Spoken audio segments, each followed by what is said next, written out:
He arrested her like she was nobody. Then her rank was revealed. She thought it would be a quiet ride home. Lieutenant Commander Ayanna Blake. She had just left a veterans' dinner in Montgomery, off-duty, dressed in a gray hoodie and black leggings. Her insignia left folded neatly in the back seat. No one would guess her rank. That was the point. Then came the flicker. Red, blue, flashing hard in her rearview mirror. Ayanna exhaled slowly, her training kicking in. She eased her black SUV onto the shoulder. The cruiser pulled up behind her, door creaking open. A white man in a tan uniform stepped out, his gait slow and heavy. He swaggered like a man who believed the badge on his chest made him untouchable. License and registration. He barked before reaching her window. No greeting. No explanation. She turned her head slowly, her voice calm. "May I ask what the stop is for, Sergeant?"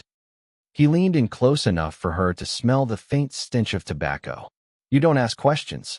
You do what you're told, or I'll find a reason to make this a whole lot worse." His badge read, Sergeant Ray Dempsey, Rural Sheriff's Department. Ayanna reached for her glove box with deliberate slowness. Her hands were precise, intentional, every movement laced with the discipline that came from 17 years of service and 2 combat deployments. But Dempsey's eyes weren't watching her hands. They were scanning her face, looking for fear. Finding none, he took her license and registration, then paused. "Ayanna Blake," he read aloud. "What are you doing out here this late?" "Driving home." "That's so." He took a step back, lips curling. "Step out of the vehicle." Ayanna didn't move. "Under what grounds?" she asked. Her voice stayed low. Dempsey's smirk widened. "You think you're special? You people always got questions." A beat of silence. The kind that stretches thin like wire before it snaps. Then, calmly, Ayanna clicked off the ignition, unbuckled her seatbelt, and opened the door. As she stepped out, the sergeant's hand drifted toward his holster, not to draw, but to intimidate. She didn't flinch. "Hands on the hood," he ordered. She stared at him. "Sergeant," she said, voice like steel under velvet. "You are making a mistake." He laughed. "That's funny. Because tonight, you don't look like the one with power." Ayanna placed her hands on the hood, smooth, slow, deliberate. The metal was warm from the late summer day, now cooling in the breeze. Behind her, Sergeant Dempsey moved like he was putting on a show. His boots scraped the gravel louder than they needed to. His breath hitched like he enjoyed the silence, like he fed on it. "Spread your feet," he said, slapping one palm against the back of her thigh with just enough force to send a message. She didn't react. She gave him nothing. "You Navy?" he asked suddenly. Ayanna blinked. He hadn't seen the plates, which were government-issued. Hadn't noticed the dog tags tucked inside her sweatshirt. He was guessing. "Answer me," he snapped, now gripping her wrist. "Does it change your conduct, Sergeant?" she replied. Dempsey's grip tightened. "It means I know exactly how to deal with mouthy types like you." That's when the cuffs clicked. Tight. Too tight. Deliberately painful. Ayanna inhaled through her nose, slow and controlled. She'd trained through worse. Had been restrained for evasion drills in the South China Sea. But the part that made her jaw tighten wasn't the pain. It was the power trip. He hauled her backward, shoved her against his cruiser.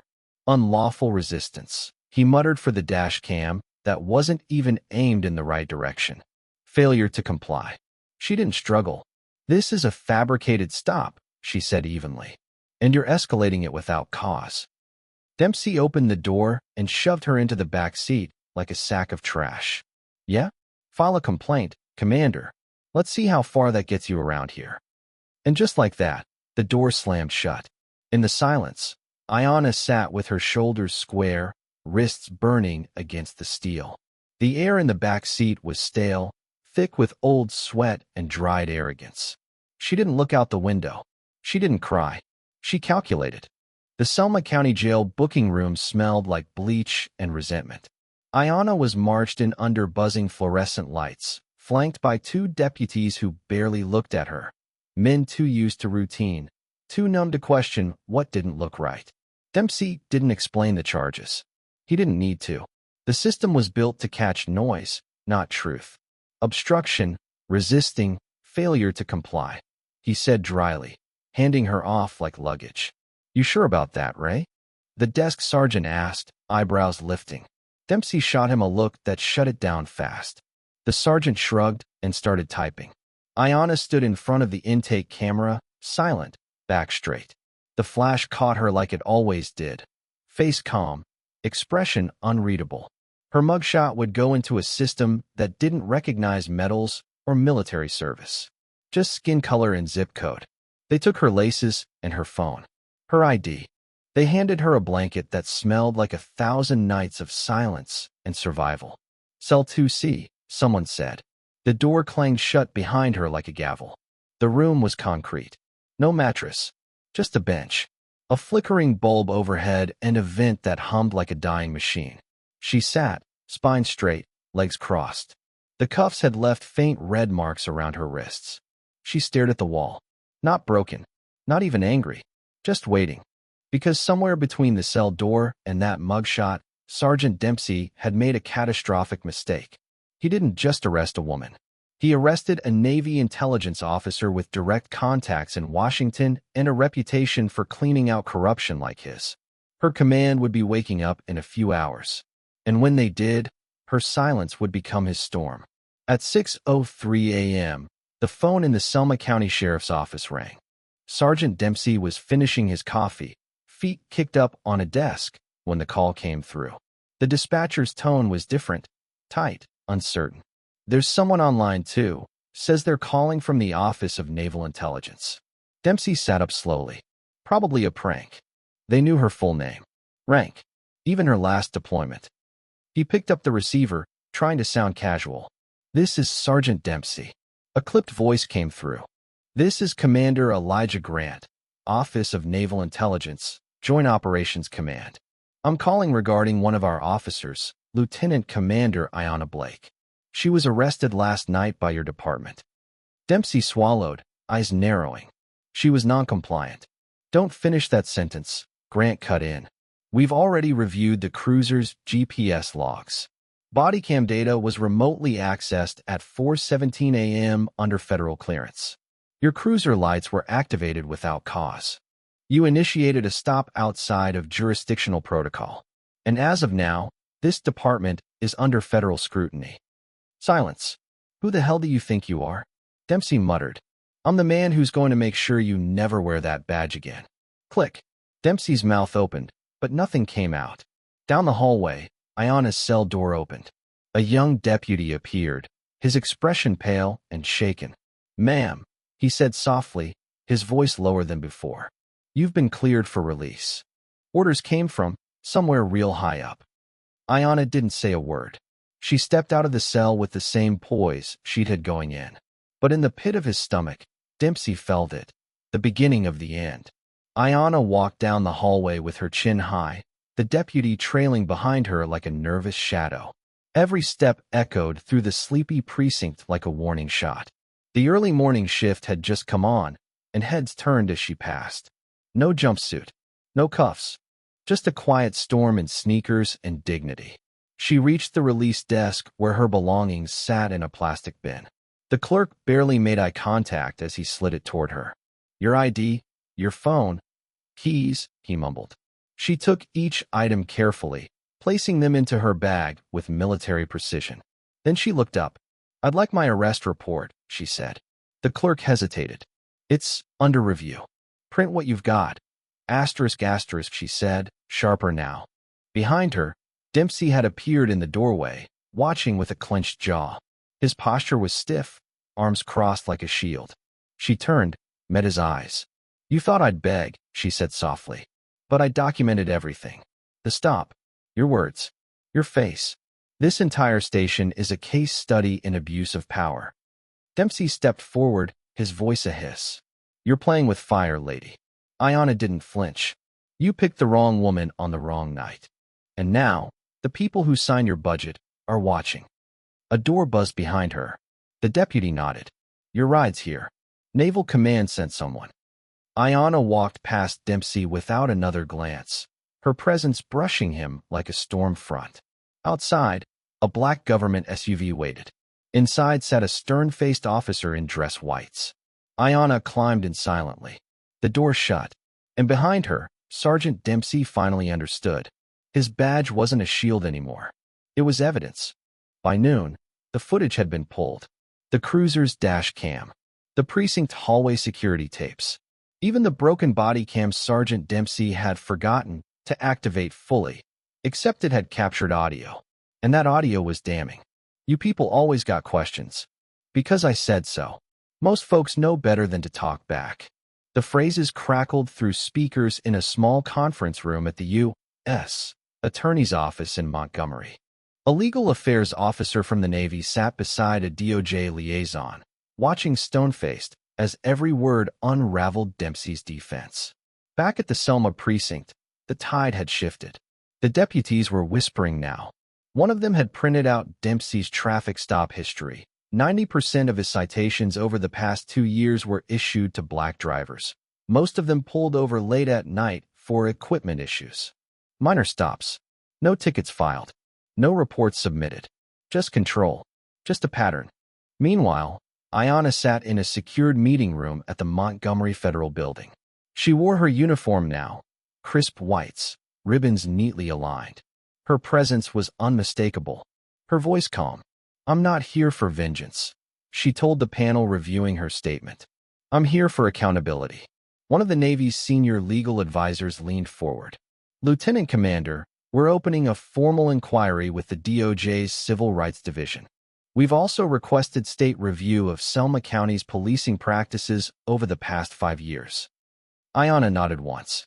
No victory grin. No relief. Just resolve. Back in Selma, Dempsey was called into his captain's office. His badge was on the desk. Waiting. Captain Russ Manning didn't even look up when Dempsey entered the room. The blinds were shut, the air thick with silence and cigarette smoke from a habit the captain swore he'd quit. On the desk in front of him, a manila folder, a state-issued envelope, and Dempsey's badge, gleaming under the fluorescence like a relic. "Shut the door," Manning said without looking up.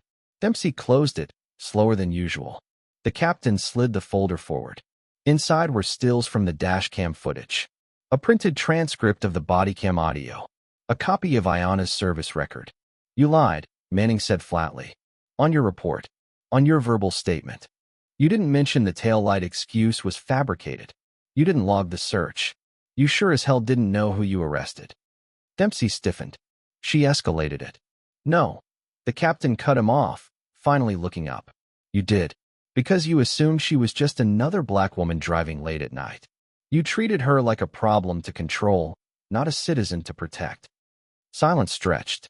Dempsey's jaw worked like he wanted to argue, but the words didn't come. "You're suspended, pending full investigation," Manning said, sliding the badge across the desk. "Effective immediately. Internal Affairs has been looped in. DOJ is sending federal monitors. The Navy is requesting a civil review." "This is political," Dempsey muttered. Manning stood. He was shorter than Dempsey, but somehow felt taller now. "No, Ray. This is justice. And for once, you're on the receiving end." Dempsey's hands hovered over the badge, then slowly retracted. His mouth was tight. His face pale.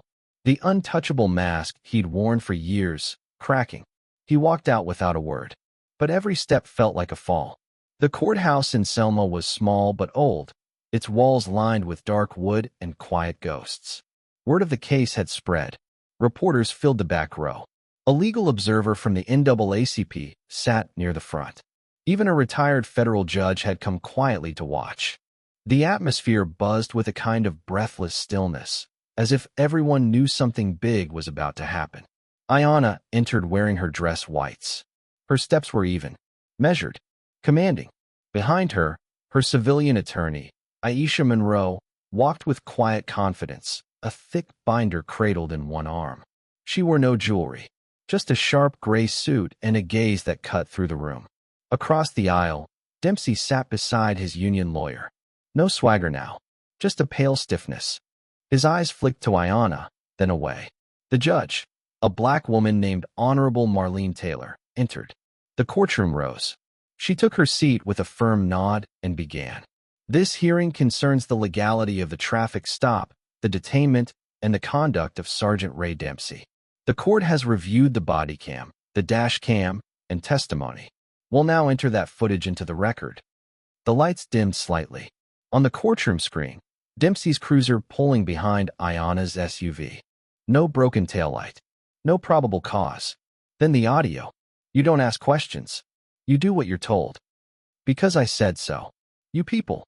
The room was silent. When the footage ended, Judge Taylor leaned forward.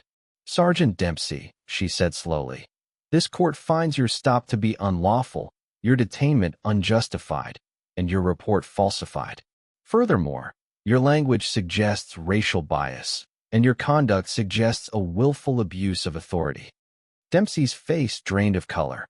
This court recommends your immediate decertification and referral to federal review. Lieutenant Commander Blake, on behalf of this bench, thank you for your restraint and your courage. Ayanna nodded once. No tears, no smile, just quiet power. Because this wasn't about her reputation. It was about a system that finally blinked under the weight of truth. By the next morning, the footage had gone viral. Hashtag Justice for Ayanna was trending on social media. Clips of the courtroom, the audio from the body cam, and stills of Ayanna standing tall in her uniform flooded every feed. TikTok, Instagram, Twitter, even mainstream media. News anchors called it a textbook takedown of systemic abuse. Commentators praised her restraint, her poise, her clarity under pressure. And then came the headlines. Decorated Navy officer wrongfully arrested by Selma Sergeant. Bodycam exposes racial profiling. DOJ opens investigation. Lieutenant Commander turns the tables in Alabama courtroom. Outside the courthouse, the steps filled with supporters, veterans, local activists, students holding signs that read, "Black in uniform equals still targeted. Dignity is not defiance." Ayanna Blake, salute her strength. Ayanna didn't speak to the press. She didn't need to. Her silence said more than a press release ever could. But inside DOJ headquarters in Montgomery, the tone wasn't quiet. The Civil Rights Division had opened a formal probe into Selma County policing. Other officers began coming forward. Quiet emails, anonymous tips, photos of redacted reports, complaints that were lost in filing. A wider pattern was emerging. Dempsey wasn't a rogue officer. He was a symptom. And Ayanna? She was now more than a victim. She was the spark. Selma County Sheriff's Office was no longer quiet. The halls buzzed with tension. Officers whispering behind half-closed doors. Captains pulling files from long-forgotten cabinets. IA investigators setting up in converted conference rooms.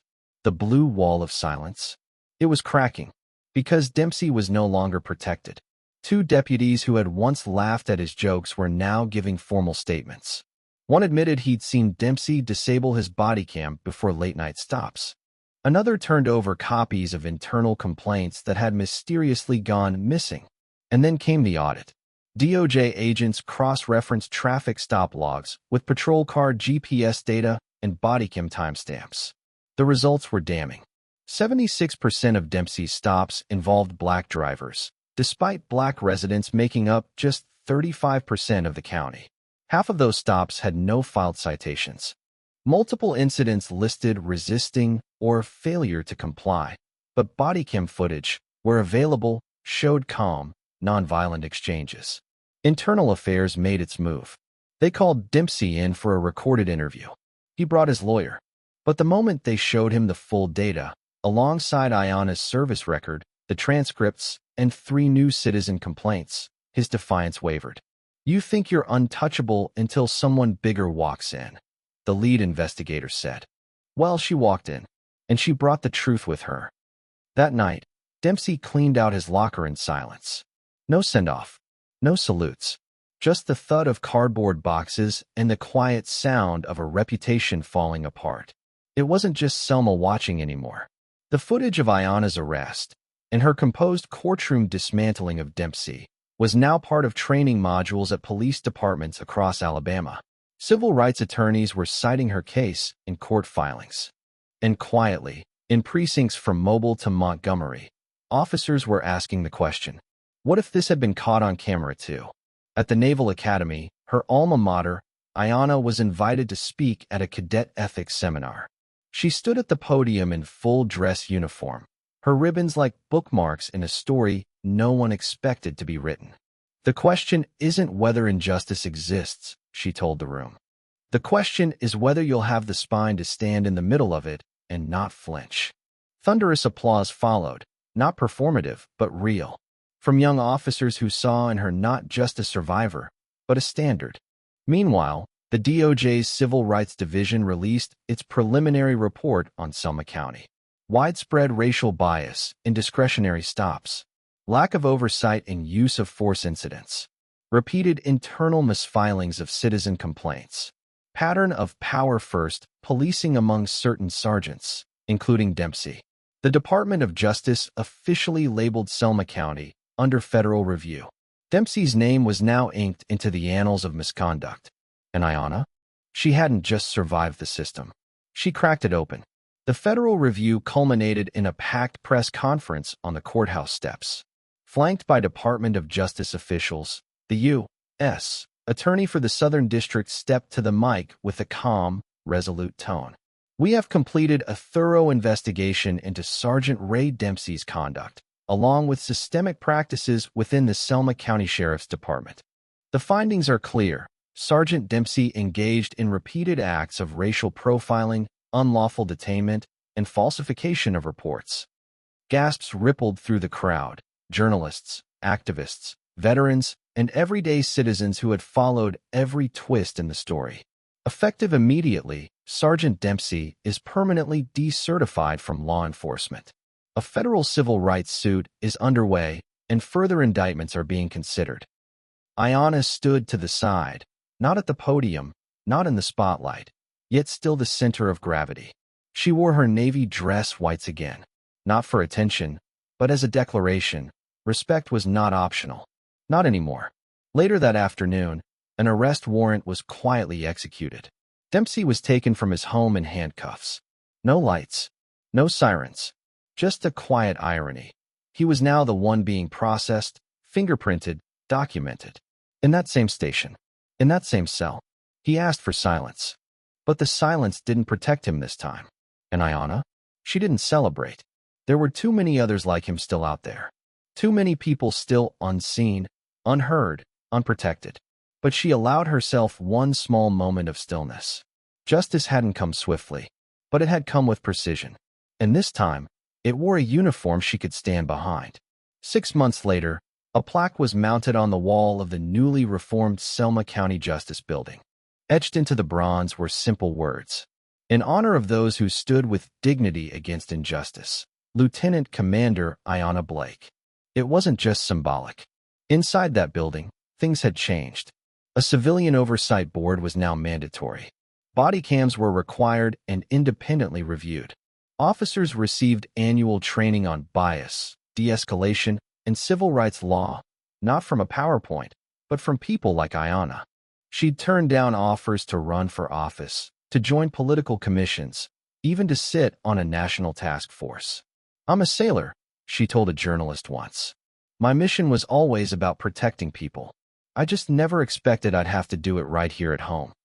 At Annapolis, a scholarship was launched in her name for women of color entering public service. At the end-of-year Navy Gala, she received a standing ovation, not for the courtroom moment, not for the viral footage, but for how she carried herself when no one was watching. And on a quiet Sunday, Ayanna visited the mother of a boy who'd been stopped by Dempsey years ago, before cameras, before headlines. They sat on the porch, drinking sweet tea, watching the wind stir the magnolia trees.